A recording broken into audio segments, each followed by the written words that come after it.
Good morning, everybody, and welcome to episode 167 of the Ask the Coach show, where PingSkills helps you improve your table tennis. Now, Martina Navratilova has 167 titles, an all-time record for men and women. Today, we discuss anti-spin rubber and if it's good for a beginner to use, whether you should develop an aggressive opener, where to hit the ball in its flight path, and how to return a slow topspin serve. I'm Jeff Plum, and as always, Super Coach Alois Rosario is here with me to answer your questions. Welcome, Alois. Morning, Jeffrey. Another interesting number fact. I like it. Martina Navratilova, like that one. Bit of a sporting number fact. So, very interesting. I think you need to limit yourself to sporting number facts at the least, and table tennis number facts would be even better. Martina Navratilova was one of my favorites, just because of her aggressive style, the serve and volley where the other girls are out there, baseline and stuff. Yeah, she was good. Certainly was. Now, Alois, we were going to do this show Monday night, but internet connection problems. We've done it Tuesday morning. How has that affected your this day in history? It has affected my this day in history, but I'll cope, Jeffrey. I'll cope. So what I will do is you're going to get two of them. So for yesterday, for Monday, which is probably the same day as for most of you that are watching at the moment. Interesting. The interesting fact was, and this is probably Australian, but I think it did make worldwide news as well. It was 1980 when 2-month-old Azaria Chamberlain disappeared while on a family camping holiday at Ayers Rock, and the theory was that a dingo stole the baby. Yeah, so made a lot of news around the world. 1980, 35 years ago, Jeffrey. Wow, and was that on the 17th of August or the 18th? That was on the 17th of August, yes. Interesting. And another Australian-based fact, I suppose, but in 1786, the decision was made in England to colonise New South Wales, which was the first colony in Australia, with convicts from Britain's overcrowded jails. Hence, Australia was born. So, so very important day in Australia as well. There you go. Certainly is. Good facts, Alois. Like it. So let's move on to the last PingSkills question of the day we had, Alois, which was, when does enough training become too much? What do people have to say about this? Yeah, we had quite a few responses on Facebook, some semi-serious, some not so serious. Mark O'Reilly said, when you stop enjoying it, and I think that's a really good point. Like if you're not enjoying your training, if you're not concentrating, if you're not putting in fully, then it's definitely time to stop that training session. Ilya said, when you start to get into overtraining, when I get there, I usually start to sleep poorly, and that's a really good sign that you are overtraining. Or you have mood swings, feel sluggish during the day, etc. When you train so much that it interferes with the rest of your life and disrupts your career, studying, and relationships. So some really practical ideas there, especially the sleeping one. If you start to sleep poorly, it sometimes is a good indicator that you are overtraining. But we did have a few silly responses as well. So Luke Blythman, who I did some coaching with recently, said, as soon as footwork begins. And to you, Luke, I say you need to do a lot of it. Sammy said, when you start spitting up blood. George Christou said, George Christou, also a reasonably sensible one. I think when your body doesn't let you train properly, otherwise you're just wasting time. Good one. And Mick said, what is this training you speak of? And Trevor Hirth related, so as a lot of you may know, Jeff and I did commentate on at the Australian Open, and Trevor Hirth said, when you wake up at 3:51 a.m. because you hear your coach's voice and think you're going bat crazy. I won't put the rest of the word in, only to realize you forgot to turn the TV off, and it is your actual coach's voice commentating on the Australian Open. So, yes, some interesting and funny responses there. That is good, Alois. Very funny stuff. But it is a serious topic, isn't it? Because you want to train a lot so you can get better.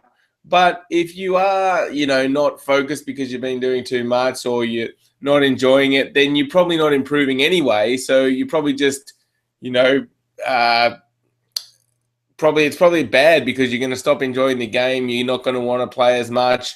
So it is a really serious question. It is, yeah. So no, definitely you need to monitor yourself constantly about your training. So, we always say, try to train more, And that's mainly because I think most players don't train enough.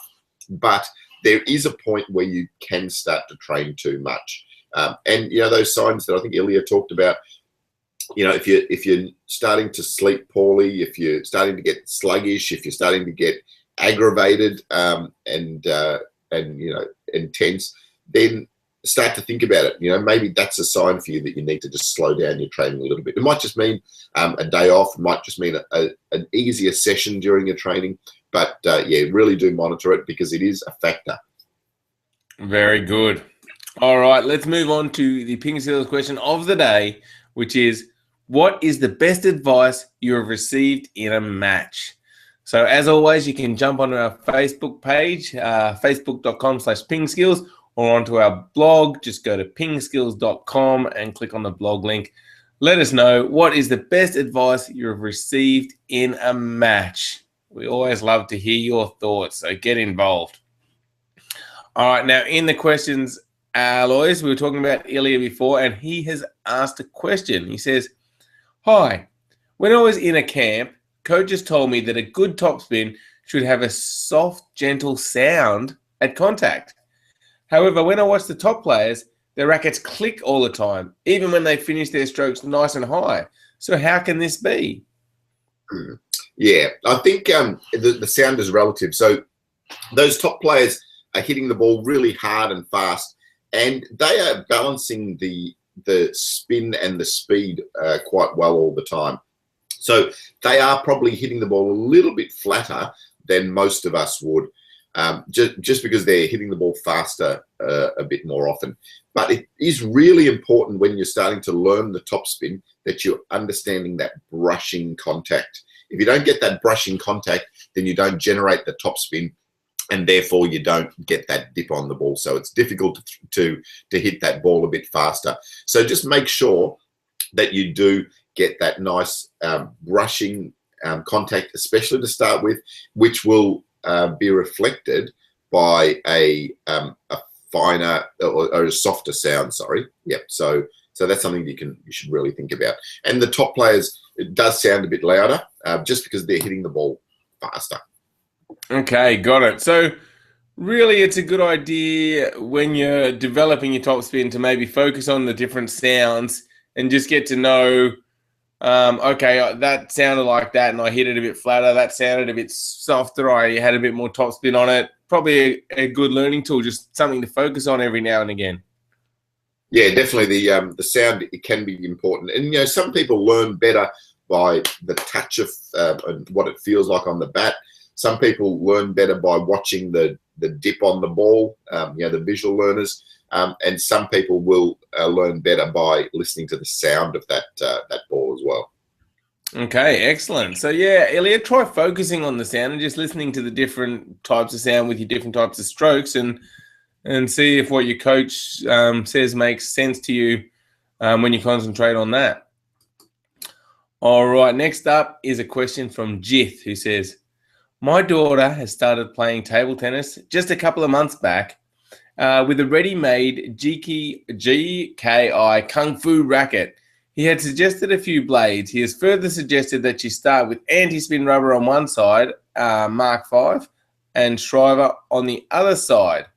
So what are your thoughts on this, Alois?" Yeah, so actually, Jeff, we might just go to Tusha's question first. That is a good idea. Yeah. So Tusha has asked, what is anti-spin rubber and what are its advantages and who uses them?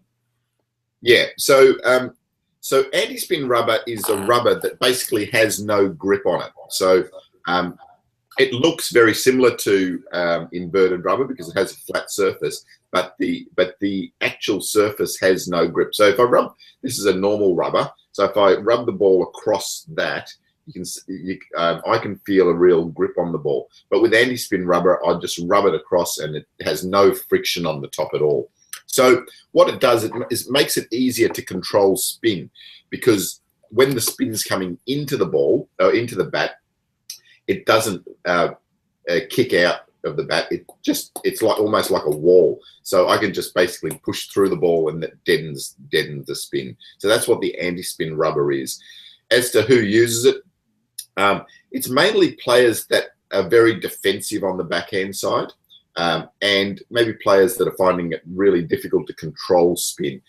We find a lot of players, when they slow down, will use anti-spin rubber because it just gives them something different to play with, and it also slows the ball down a little bit. So yeah, so that's who uses it, and that's what anti-spin rubber is. And then getting to the next question about your daughter, I think at an early age, it really isn't a good idea to use anti-spin rubber. I think it's really important, Jith, for your daughter to learn about spin, to learn about her backhand and trying to create an attacking backhand to start off with. Once she can do that, once she has the basic strokes right, once she's got her basic game right, then she can start to think about using anti-spin and perhaps, just changing up her game a little bit by doing that. But I really wouldn't encourage her playing with anti-spin. I think you said, yeah, only after a couple of months of play. Yeah, so she's only been playing a couple of months. Yeah, definitely not anti-spin at this stage.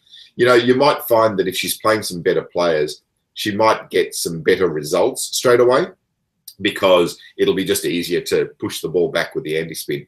But if you're thinking about her development and long-term, I don't think it's the way to go, Jim. So what's the problem, the main problem with using it as a beginner? Is it that you're not learning about spin? Yeah, it's two things. It's not learning about how to control spin. So if someone spins the ball to you, you can just put your bat to it and basically it can go back on the table. So you're not actually comprehending and feeling what the effects of that spin are. So if you're not feeling that, then you're not learning what's actually happening to the ball. So that's the first thing. The second thing, you can't play attacking top spin strokes effectively with the anti-spin rubber either, and it will limit the development of your strokes. So that's why. Gotcha. Excellent. All right, there you go, Jith. That's our advice about starting off with anti-spin rubber. All right. Another question from Ilya. And Ilya says, I find strong open-ups very difficult. I can do them in training with a 50% chance of success and use them in matches only occasionally. Does it make sense to work on those aggressive shots, or is it better to concentrate on something else? Yeah, Ilya, I think you can start to think about playing that ball a bit faster in matches and definitely in training. So we find that once you've developed your stroke and your technique, the way that we'd like you to play your forehand top spins makes it relatively easy to transition to the faster ball as long as you maintain your technique. So now if you feel that your consistent topspin is okay, then just start to speed it up. Just get that bat moving through faster and see how you go with it. The main issue I always find with players trying to speed the stroke up is they, instead of playing the same stroke a little bit faster, they start to do all weird and wonderful types of strokes and try to get that ball faster.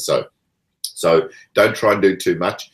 The things to get the ball a bit faster, you can just flatten out the contact a little bit, and you can go slightly more forward, finishing more in front of your head rather than here with the end of the stroke. So there's a couple of things to think about with playing faster. Yes, definitely for you, Ilya, I would say start to focus on playing some more balls fast. Not all of them, but start to develop the capacity to play that ball faster as well.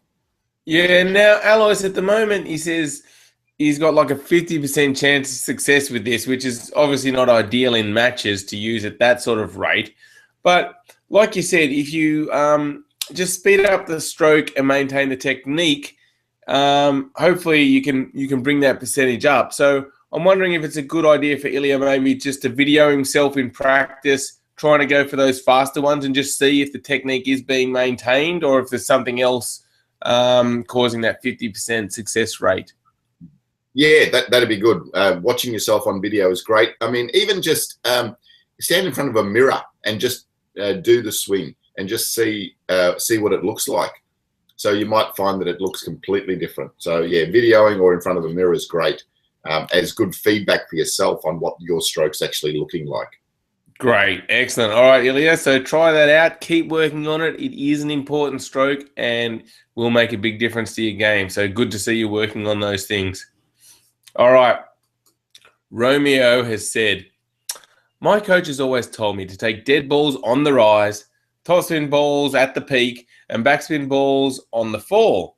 But recently I've seen Marlon do a forehand topspin off a backspin shot on the rise. I noticed he did it very well. How does he do this? And, let's have some advice, Alice, on where to hit the ball in general. Yeah. So for the better players, they can have learned basically to hit the ball basically wherever they want. So they do this because they've got really fast racket head speed. And it doesn't matter if the backspin is really early off the table or later, they can compensate for that. I think to start off with, I mean, just focus on hitting the ball at the top of the bounce, for most of your strokes. If you hit the ball at the top of the bounce most of the time, then you will start to get a little bit more consistency with your stroke. So you can think about, hitting the dead balls at the top and all that sort of stuff. But I think it just confuses things a little bit too much. Just wait for the top of the bounce, play your top spin, play your counter hit. Yeah. Excellent. I think that's good advice, Alice. Keeps it nice and simple. Just hit the ball at the top of the bounce. There you've got the maximum opportunity to get the ball on the table, the best angle onto the table. And then as you develop and, play games, you're going to be slightly out of position and you'll get used to hitting the ball at different stages and work it out. But as a general rule, great advice, take the ball at the top. But yeah, that backspin on the rise, Alois, is one of the hardest shots to do in table tennis. Yeah, it is because often I find that players don't get close enough to that ball. So they'll try to take that backspin ball out here and then it's really difficult to control. So if you get a little bit closer in and take the ball on the rise, it makes it easier. But also you do need a lot of racket head speed to be able to do that because the ball's still got a lot of backspin on it and it's lower as well. So you need that that friction to lift the ball up. If you just play that ball slowly when the ball's low, it's just going to go straight down. Yeah, very impressive to see Marlon do that. All right. Next question is from Ernest. And Ernest asks, can you tell me some options to receive a slow topspin serve? And of those options, which is the most effective? Yeah, so Ernest, I'm assuming that it's a short, slow topspin serve. So probably the best option is to be able to flick the ball. So with topspin, it makes it a little bit easier to make the flick, either the forehand or the backhand flick, because you can go more forward on the ball and generate a bit more speed yourself. So that's probably the best option. You can, however, push that ball, but it takes a lot of touch and feel. You'll see the better players do push that short topspin serve sometimes, and your stroke needs to be almost vertical. So you're really, really coming down on the ball. If you push forward at all, then the topspin is going to take the ball too high and make it easy for your opponent to attack. But if you come down on the ball and really have a nice, loose, soft hand, you can absorb that topspin and keep the ball quite low. And it then becomes quite a difficult stroke for the server. One, because they're not expecting you to push the ball. So when they serve topspin, they're thinking that you're going to flick or the ball's going to come long to them. So they're getting ready for that ball. So if you can push that ball short and low, then firstly, it throws them out. And the second thing is that the ball does, because it's coming into you with topspin, and you're doing that and almost helping it on its way in that spinning motion, it has quite a lot of backspin on the ball when it gets back to them. So yeah, it's worth trying it out. It's a difficult stroke to do, the push, but definitely the easiest stroke is the flick. Okay, got it. And so to make those effective, you talked about that push. You got to keep that short, otherwise they're going to be able to attack it. So keep that push short and low. With the flick, I guess it's all about, placements, maybe speed on what makes that effective. Yeah, that's right. It's about generating enough speed as well. So if you just flick the ball slowly, it's basically like a slow counter hit. The other person is going to be able to attack. So you do need to push forward on that flick and generate some pace. And as you said, the placement's also important. If you flick it straight to their forehand box where they're ready, then again, it's going to be an easy attack for them. Yeah. And in regards to which is the most effective, there really is no most effective, is there, Alice? We get this question a lot, but it depends on a lot of things, like especially your opponent and how well they handle the different types of returns. Yeah, definitely. So yeah, effectiveness depends on your opponent. I suppose easiest though is the flick. Gotcha. All right. And we've got a good lesson on the flick, so we'll put that in the show notes along with a lot of other videos that we've talked about during the show. That wraps up all the questions. So thank you, everybody, for watching. Make sure you visit pingskills.com. Get involved, answer the question of the day, sign up for our free newsletter if you haven't. Lots of great tips. And thank you, Alois. Thanks, Jeffrey, and hope you have a great day, PingSkillers. Bit cool in Melbourne, but hopefully it's going to be warming up later in the week. Sounds good. Catch you, everyone. Bye.